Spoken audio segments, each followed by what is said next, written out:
मग काय हो, आपल्याकडे एक म्हण आहे बघा, खोबरं तिकडं चांग भलं. मित्र हो, नमस्कार. बघा, मागच्या लोकसभा निवडणुकीत महाविकास आघाडीला मिळालेलं यश अनपेक्षित, म्हणजे खरं तर एवढं मोठं यश लोकसभेच्या निवडणुकीमध्ये महाविकास आघाडीला मिळेल असं खरं तर अनेकांना ते वाटलेलंही नसावं. पण हे एवढं मोठं यश मिळालं. आणि महायुतीमध्ये विधानसभा निवडणुकीच्या तोंडावर उमेदवारीवर निर्माण झालेली कोंडी किंवा हे सगळं महाविकास आघाडीला मिळत असलेलं आणि मिळालेलं यश, यामुळं अनेक जणांनी महायुतीमधून महाविकास आघाडीचा रस्ता धरला. हो, काही जणांनी पक्षाची अडचण निर्माण झाल्यामुळं महाविकास आघाडीतील प्रमुख नेत्यांच्या सल्ल्याने देखील महाविकास आघाडीमध्ये प्रवेश केला. लोकसभा निवडणुकीचा निकाल आला आणि भाजप किंवा महायुतीच्या मागं लोक उरलेले नाहीत, आता लोक राहिलेले नाहीत, हे चित्र दिसलं लोकसभेच्या निकालानंतर. मग काय हो, आपल्याकडे एक म्हण आहे बघा, खोबरं तिकडं चांग भलं. राजकारणामध्ये तर हे सगळं कायम सुरू असतं.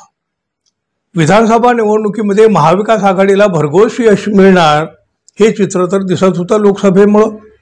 त्यामुळं महाविकास आघाडीमध्ये जाण्यासाठी नेत्यांची रीघ लागली होती, रीघ. अहो, रोज एका नव्या बड्या नेत्यांची उडी महाविकास आघाडीत मारली जात होती. पण विधानसभा निवडणुकीनंतर अगदी उलटाच निकाल आला. अनेकांना धक्का बसला. हो, मतदार सुद्धा अचंबित झाले हा निकाल पाहून.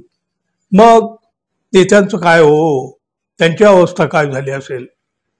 अहो, त्यांची गोचीही झाली आणि कोंडीही झाली. ज्या महायुतीला सोडून आपण गेलो त्याच महायुतीची सत्ता आली. महाविकास आघाडीमध्ये गेलेल्या नेत्यांच्या अडचणीत आणखीन वाढ होत गेली. बहुतांश नेत्यांची तर बघा, ना घरका ना घाटका अशी परिस्थिती निर्माण झाली की काय, अशी परिस्थिती दिसायला लागली. कारण महाविकास आघाडीत गेलेल्यांना आता पुन्हा परतीच्या वाटेची म्हणजे महायुतीची भुरळ पडू लागलेली आहे. तसं सगळं वातावरण आता सुरू झालेलं आहे. बघा, लवकरच आता ह्याचं हे सगळे चित्र अगदी समोर स्पष्ट सुद्धा होऊ शकतं.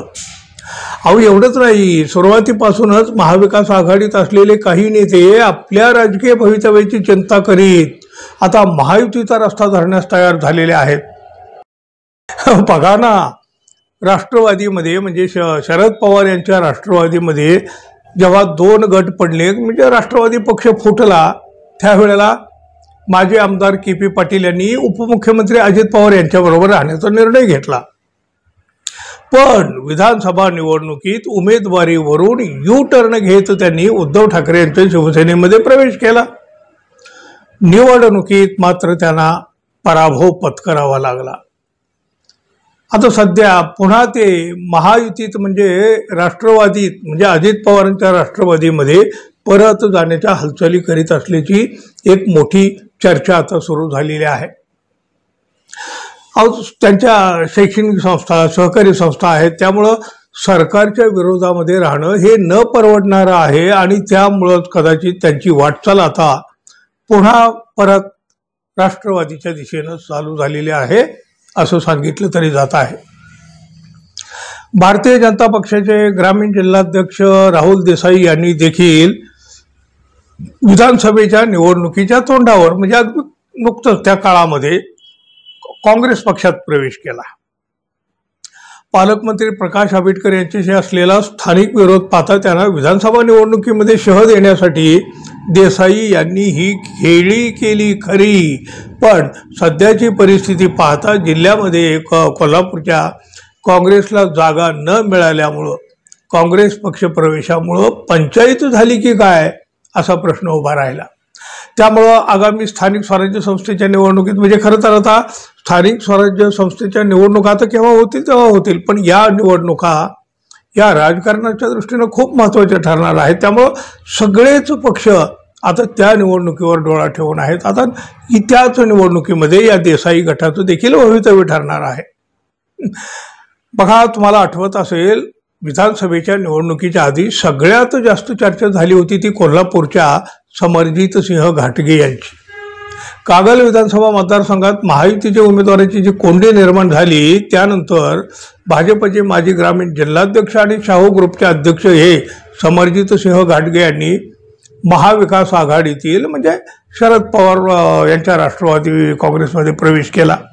अहो केवढी चर्चा झाली होती त्यावेळेला या घाटगे यांची, आणि घाटगे हे राष्ट्रवादीमध्ये हमखास निवडून येणारे उमेदवार म्हणून त्यांच्याकडे पाहिलंही गेलं होतं।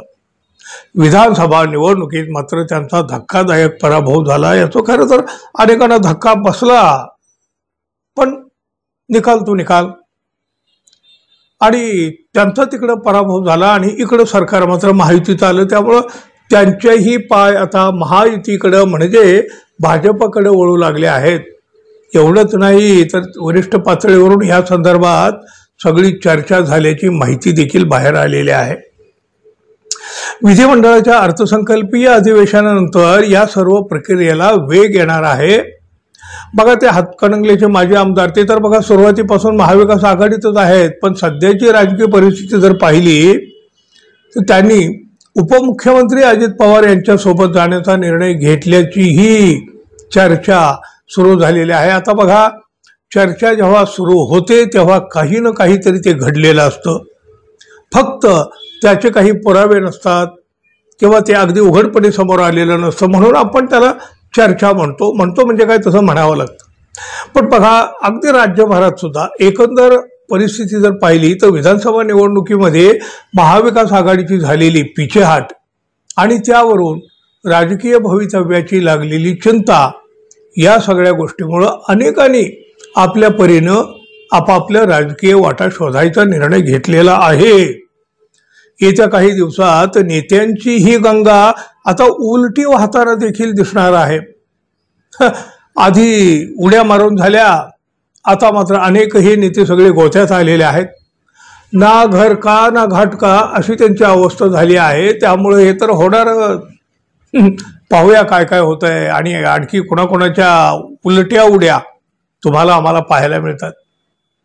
तोपर्यंत मित्रांनो आपण अजून आपल्या चॅनलला सबस्क्राईब केलं नसेल तर कृपया सबस्क्राईब करावी ही अपेक्षा आहे। धन्यवाद, पुन्हा भेटू, तोपर्यंत नमस्कार।